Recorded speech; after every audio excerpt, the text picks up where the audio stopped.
com 20 anos não tem... No Rio Grande do Sul não tem nenhum jogador parecido com ele. Nós estamos diante de... O torcedor do Grêmio, fiz esse pedido ontem. O torcedor do Grêmio precisa entender quem está em Porto Alegre. Tu diz pela idade, 20 anos. Sim, pela idade. O melhor jogador do estado do Rio Grande do Sul hoje. Ele? É. Não, ele é um jogador que tu vai ver pouco aqui. Não, mas o Vaguinho, eu vou te dar outra, Vaguinho. Tu vai ver pouco aqui, ele é de outro nível. O Diogo Oliveira hoje me fez uma apreciação sobre o centroavante do Grêmio, o Arezzo. Disse, eu não vou dizer porque daqui a pouco vão dizer que não sei o que o Diogo não quis se incomodar, eu quero me incomodar. Me ferrei, fui falar pro centroavante. Eu quero me incomodar. Acabou de te incomodar. Vai te incomodar, Diogo. Não. Prepare o recorte, né, César? O Arezzo era considerado no Uruguai, aí tu tem que reclamar lá no Uruguai, não é comigo. Eu já sei que tu vai pular. O novo Soares, tá? Vai reclamar lá, não vem aqui, tá? Ou sai do programa se tu acha que tem muita elogio. Como é que o Grêmio contratou? Não, levando-se em conta assim, que qualquer centroavante com alguma luz no Uruguai vai ser sempre comparado ao Soares, assim como na Argentina, um enganche canhoto, olha aí o Lomé. Não, mas a enxurrada de elogios ao Grêmio realmente me faz repensar a permanência no programa. É que eu sou muito profissional, né, Pedro? Sou muito profissional e tenho... Sim, claro. Tu trata a coisa com seriedade. Eu não gosto de gandaia. Tu sabe disso. Tu acha que o CCD estava de gandaia? Não, falando bem sério mesmo, esse moleque é bom de bola. O Monsalve é muito bom jogador, joga com a cabeça em pé, tem uma visão de jogo impressionante. É inteligente, Ele é muito bom jogador. Muito bom jogador mesmo. E o Arezzo é bom também. É inteligente. É que a gente vive de exageros, né? Pra comparar, né? Pra fortalecer a tese, né? E ainda bem que ele não falou aqui, né? Mas ele tava louco pra falar que é o novo Riquelme. Não, eu não ia. O meu raciocínio não era com quem ele é parecido. O raciocínio que eu faço é o seguinte: eu tô no Grêmio há muito tempo. E eu, obviamente, vi jovens serem lançados. Inclusive, fosse tirado da direção do Grêmio. Injustamente. Agora viesse trabalhar aqui com competência. Pô, agora você falou assim, quase como presidente do Grêmio, né? Eu estou no Grêmio há muito tempo. Não, mas eu estou no sentido de ver o Grêmio, não de ser dirigente. Eu não sou, graças a Deus, há muito tempo. Graças a Deus e pro bem do Grêmio, né? Também. Tu ia fazer uma comparação. Era uma comparação sobre talentos de 20 anos que surgiram em Porto Alegre no Grêmio. Ainda mais perigoso, mas vamos lá. Tá, e eu não lembro de um jogador pós-Ronaldinho que tem o talento dele. Essa era a comparação. Na posição dele, tu tá falando? Grêmio, né? Não é da base, mas é um jogador que está sendo revelado pros nossos olhos aqui. Ele não é. Eu não lembro do Grêmio ter um jogador de 20 anos. Quando surgiu, não lembro da idade. Mas é outra posição. Não, né? tudo bem, por isso que eu te perguntei. Tu tá falando uma posição específica ou jogador de 20 anos que surgiu com talento? Porque o Arthur surgiu e foi um absurdo, vocês lembram, né? Desse porte, assim. Ele é muito bom jogador. A amostragem de 2025, ela precisa ter um asterisco, claro, que é contra... Ele tem atuações contra o Caxias, que ele faz um gol que é muito bonito, que é um gol que quando ele bate na bola ele já sabe que vai fazer o gol.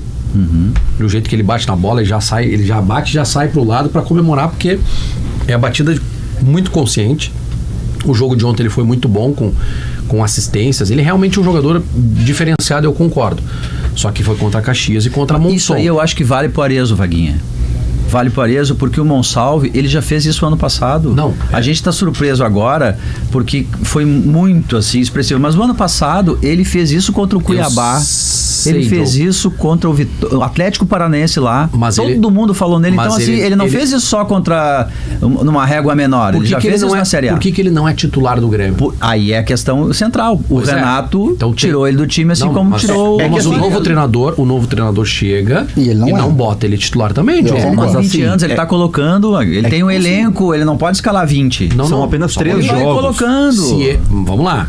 Jogador diferenciado, como a gente tá lidando com ele agora, como a gente tá tratando ele, melhor dizendo, ele tem que ir pro time titular. Mas ele vai. Não, é o terceiro jogo. Não, mas ele não foi. Mas ele vai ser. Aí é o seguinte. Eu concordo, Diogo. Tá, mas ele chega... Tem alguma coisa. Não, mas olha só, ele chega alguma coisa e tira o cristal que do os time. Técnicos entendem que ele precisa corrigir. Não, ele não é um jogador pronto. Não dá pra falar isso agora. Ele agora tem coisas a melhorar. Ele tá falando isso, mas então tinha que dizer lá, quando ele chegou, olha, tem que tirar o cristal e colocar o Monsalve. Não, é que eu acho que são duas coisas diferentes.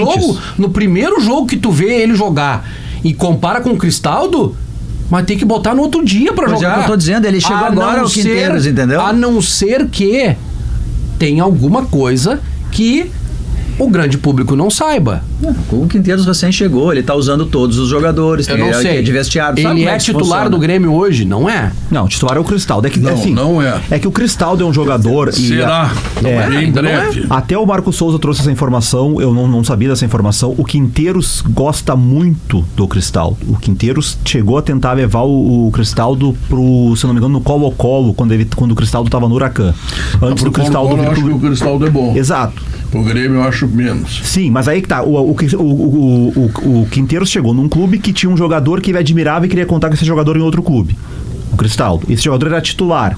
A primeira medida dele é não tirar o cara do time, é botar o Cristaldo pra jogar. Só que com o tempo ele vai ver que o Monsalve é muito melhor. Mas o Monsalve ao mesmo tempo é um garoto. Mas o Vaguinha faz um coisas a melhorar. O Vaguinha- todo mundo já viu que ele é realmente diferente. Mas é que o e Quinteiros que chegou na agora. comparação com o Cristaldo é melhor. Talvez o técnico exija alguma coisa dele que ele não tá entregando ainda. Não, ele tem Não melhorar. sei se é no Ele dia sem a a dia. bola. Ele sem a bola, ele não é um jogador. Só que o Cristaldo também não é participativo, né? Mas ele sem a bola, ele não é tão participativo. Tanto é que pelo lado, o Renato tentou usar ele pelo lado, depois desistiu. Ele não joga pelo lado. Ele não joga pelo lado. Então, ele é meio. E o Quinteiros já disse em entrevista coletiva, já falou, já deu uma tinta assim que vê ele pelo meio. não, O ele não vai jogar pelo Precisar lado. dos dois, do Tá. Cristaldo e do Monsalve, quer dizer, ele vê Mas eu acho que isso vai ser natural, ele vai ganhar com o tempo a posição. Ontem, Também acho. e é muito bom, eu fico muito feliz de poder ir no estádio, porque o estádio ele te entrega algumas coisas que às vezes a gente não consegue enxergar, né? Principalmente essa coisa da intensidade do jogador, o tipo de entrega dele sem a bola e tal. Ontem o jogo do Grêmio não foi tão bom taticamente como foi contra o Caxias, Eu gostei do tá? A execução talvez não tenha sido perfeita pelo entrosamento, mas é um time organizado. ontem? O que acontece ontem que de alguma maneira o treinador vai ter que corrigir. O Cuejar, que é titular absoluto do Grêmio, acredito eu, vai ser titular absoluto. O Cuejar é um jogador mais posicional, assim. Ele é aquele volante que a gente gosta, que é um volante, sabe? Cincão. É o cincão. É o o Maurício cincão. Saraiva odeia. Isso, é o sujeito que bota o pé, na frente da área, joga dentro de um quadrado e tem controle do quadrado, joga muito. Sabe jogar. Eu não tô nem falando do momento dele, se ele tá. Vou fazer uma pergunta depois sobre isso. Ele joga ali. No primeiro tempo. Joga ali ou jogou ali ontem porque era 4-1-4-1 e ele tinha que ficar ali fazendo esse para-brisa entre É as linhas. uma belíssima Daqui a análise. pouco no 4-2-3-1 ele vai ter que sair, Ótimo. mas eu acho que ele pode uma bela, fazer. uma bela análise, tá? Mas o que eu quero colocar é o seguinte, ótimo, aí muda um pouco o meu raciocínio, eu tô falando de ontem. Tá? Aí do lado dele ontem teve o PP, que é um jogador Não, fora de ritmo. É, Grêmio numa numa voltagem, velocidade numa ele voltagem, não- exatamente, o jogo todo pedindo uma velocidade e ele em outra. E aí o Grêmio sentiu. O adversário teve espaço, não teve grandes oportunidades, não, porque o adversário é frágil, mas teve espaço para ter. Se aquele ambiente ali é no Grenal, o Grêmio sofre. Bah. O Grêmio sofre. Por quê? Porque a linha defensiva joga encurtando o espaço. Tu tem o Wesley de um lado, o Grêmio teria sofrido muito se fosse um Grenal ontem. Claro, não tem como jogar com esse time. Tá, mas o Cuejar fora de ritmo, que o PP que não marca ninguém. Esquece um pouco o time dos jogadores e a forma, e vamos para a forma que jogou. Mas é que a forma tá ligada aos jogadores. E aí entra o que o Vaguinha citou agora sobre o Monsalve e o que pode de alguma maneira preocupar os treinadores por ele não estar jogando. Por que a gente faz esse questionamento? E o Vaguinha pega bem. Porque o Monsalve, quando tu olha ele caminhando, tu diz, opa, ele é melhor que o outro. Por que ele não joga no lugar do outro? Talvez por em cima desse raciocínio que a gente está tendo. Talvez o espaço ontem tenha sido. Tanto ontem que ele teve no mais segundo espaço tempo, o primeiro movimento do treinador, o primeiro movimento, Pedro, é tirar o PP.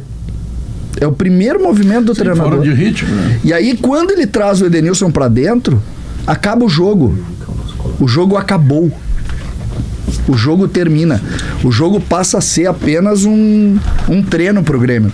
Os últimos 25 minutos do jogo, 30 minutos, é um treino. O Grêmio treina. Passeando, faria gol a hora que quisesse. joga sem se esforçar. Gostaria de acrescentar que eu dei um pau no Maurício quando ele não estava. Ele chegou agora. Que alegria. Não. Agora você repete, porque eu sei que o seu elogio sempre mas eu acho que ele vai não parece o imbecil que representa. Isso é um elogio. O Pedro não é mal educado, ele não vai fazer a grosseria de criticar na tua frente. Maurício, não estava alagada a entrada aqui do estúdio? Alagada não estava, não. Não tá? Não, porque vai. Uma enxurrada de elogios ao Grêmio, achei que tinha alagada. Tava assim, muito bem perfumada. O Everton.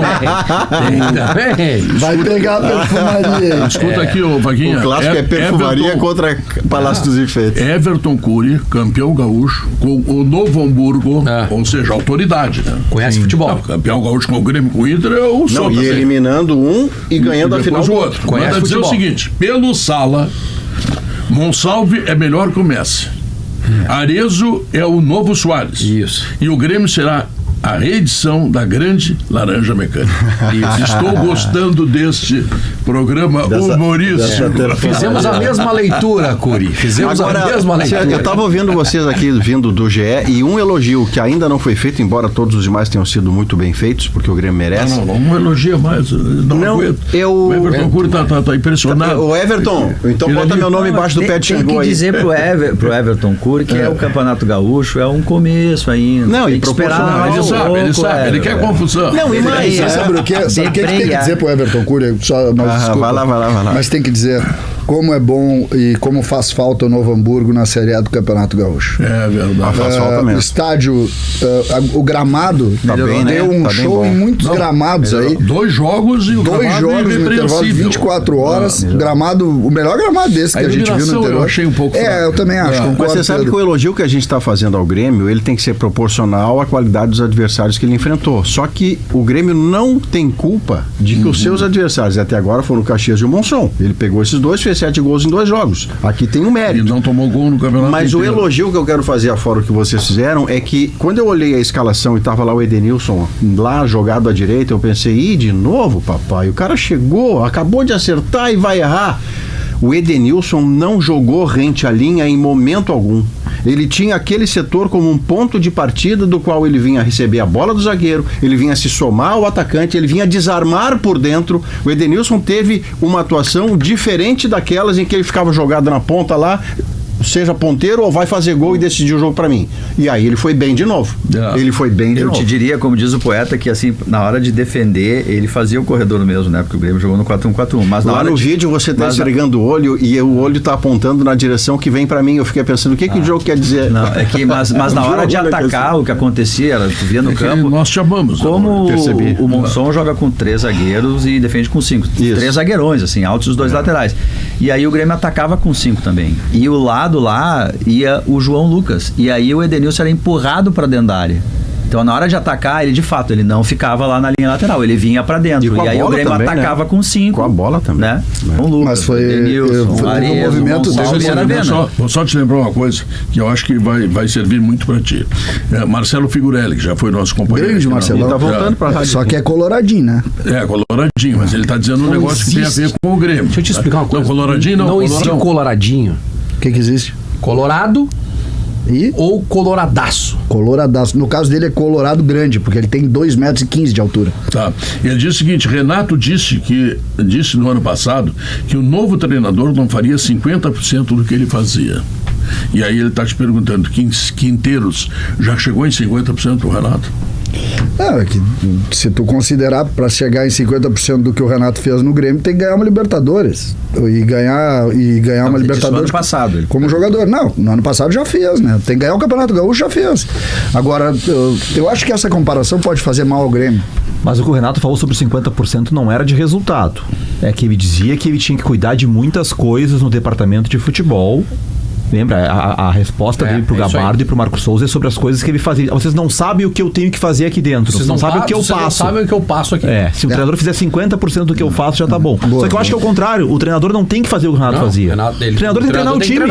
É isso. O resto atrapalhava ele. Ontem eu não consegui ainda buscar a frase perfeita, a frase feita pelo Quinteiros. Mas ele dá ontem ele tem uma frase que é uma alfinetada e não foi isso que ele quis fazer, ele responde a uma pergunta sobre concentração, sobre por que o Grêmio não está concentrando. Porque é um fato que a gente está trabalhando pouco, tá? É uma notícia que a gente está trabalhando pouco. O Grêmio não concentra.